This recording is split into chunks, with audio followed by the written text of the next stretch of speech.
Сайн уу охтуудаа. Өнөөдрийн мэндийг хүргээд та бүхэндээ будаггүй бодолд хийж үзүүлье.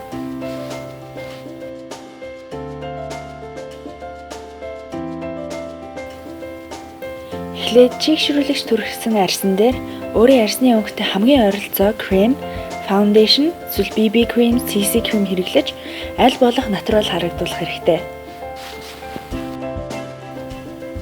Крем түрхэхдээ зөөлөн дарж түрхвэл илүү уу дарна. Мөн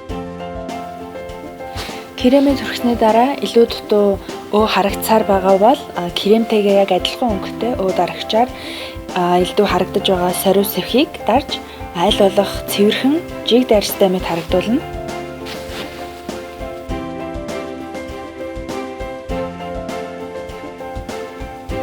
Мөн нүдний чин доор хөхрөлттэй бол шингэн өө дарагч хэрэглэл илүү зохимжтой.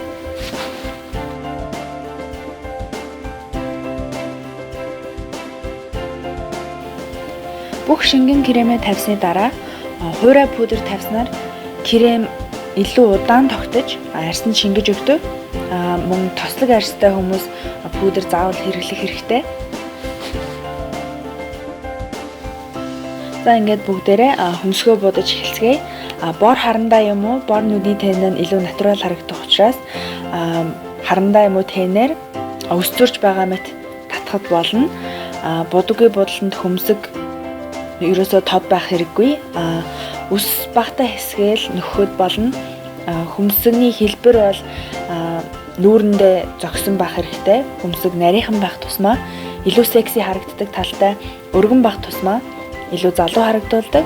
Тийм болохоор өөрийнхөө нүдэнд аль тохирох хэлбэрийг та өөрөө сонгоорой.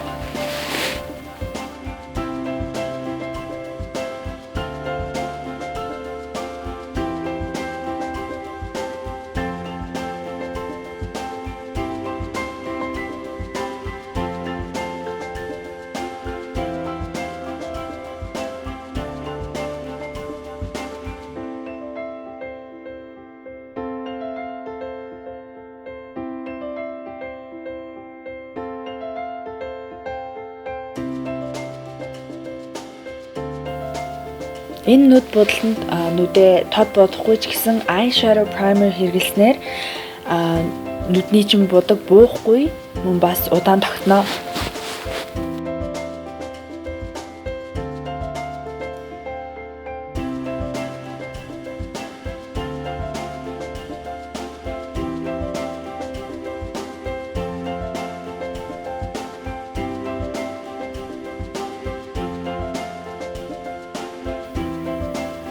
Eyeshadow primer шингэж байх хооронд сүүдэр бас хацар өнгөлөгчөө тавьж бай.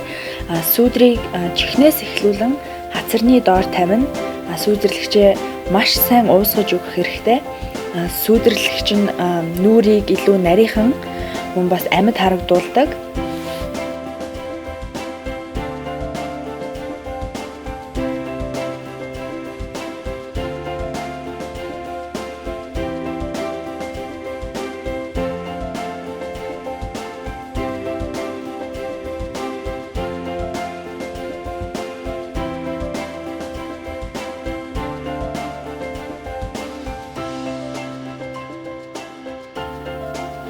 Хацраа өнгөснөөр нүур илүү өнгөлөг, амьд харагддаг. Бас зурган дээр илүү гоё гардаг. Ямар ч өнгөхгүй цав цагаан царайнаас илүү дээр гэж боддгоо. За ингээд гэрэлтүүлэгчээ бүгдээрээ тавьцгаая. Гэрэлтүүлэгч нь арьсыг гялалзуулж, эрүүл бас чиглэг харагдуулдаг. Гэрэлтүүлэгчээ нүүрний өндөр хэсгүүдэд тавьвал зохимжтой. Жишээ нь хацарны дээр, духан дээр, хамар дээр гэх мэт. Нүдэ бодахдаа саагүй бор өнгийг сонгох хэрэгтэй.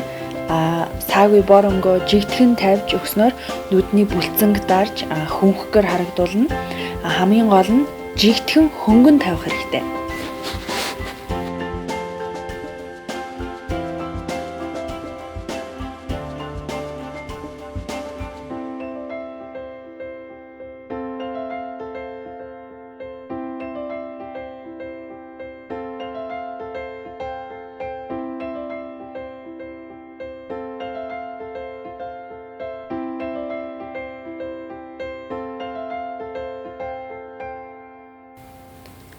Яг адилхан саагүй боронгоороо хамраа өндөрсгөж сүдэрлэхэд хэрэглэж болно.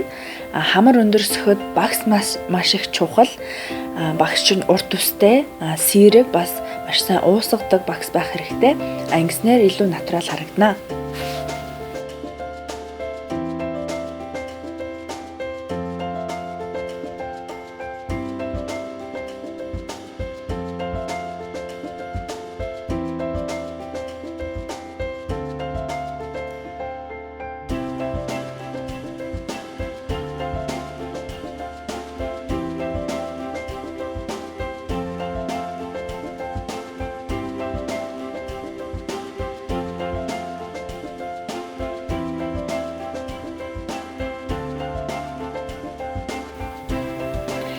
Би хувьдаа контур тавихаас өмнө сормоосаа эргүүлэх дуртай. Яагаад гэвэл контур тавьсны дараа эргүүлвэл зарим тохиолдолд контур маань бутарч ундаг.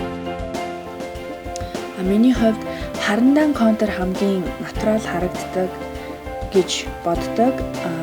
Тийм учраас контур чинь бор юм уу, хар байвал сайн. Контур тавихдаа зөвхөн сормоос ургадаг хэсэгтээ тавьбал илүү натурал харагдана. Энэ нь сормоосыг илүү өтгөн болгож харагдуулдаг. Бас контур тавиагүй юм шиг харагддаг.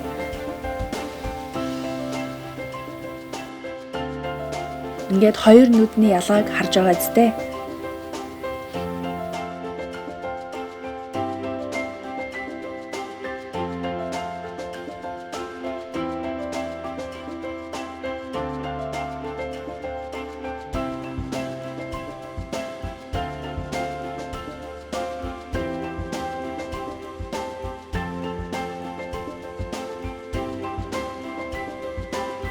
Ингээд бүгдээрээ сормосоо будацгаая. Сормосын будгаа сонгохдоо усны хамгаалттай бол илүү удаан тогтож бас дэрүүгэр хэлбэрээ барьдаг. Багс нь богинохон шүттэй тусмаа жижигхэн сормоснуудыг сайн буддаг.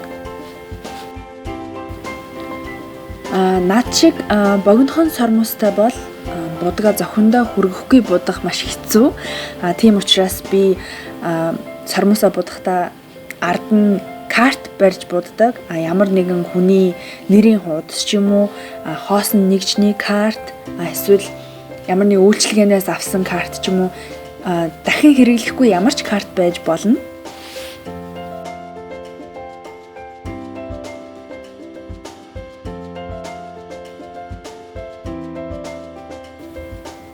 Хэрвээ хүсвэл биений өнгөтэй юм уу, цагаан өнгийн харандагаар доод зохиондоо контур тавьснаар нүд илүү сэргэг, илүү том харагддаг.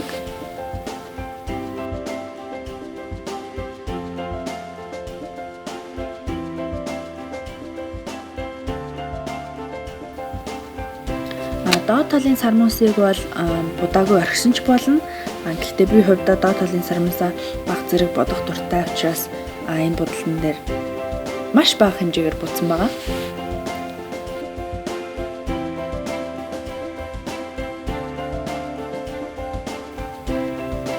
Ингээд хамгийн сүүлд нь уруулаа маш натурал өнгөөр өнгөлөөд энэ будалд маань ингээд дуслаа.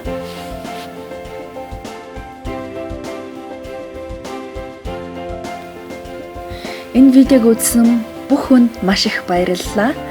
Таалагдвал лайк, share, subscribe.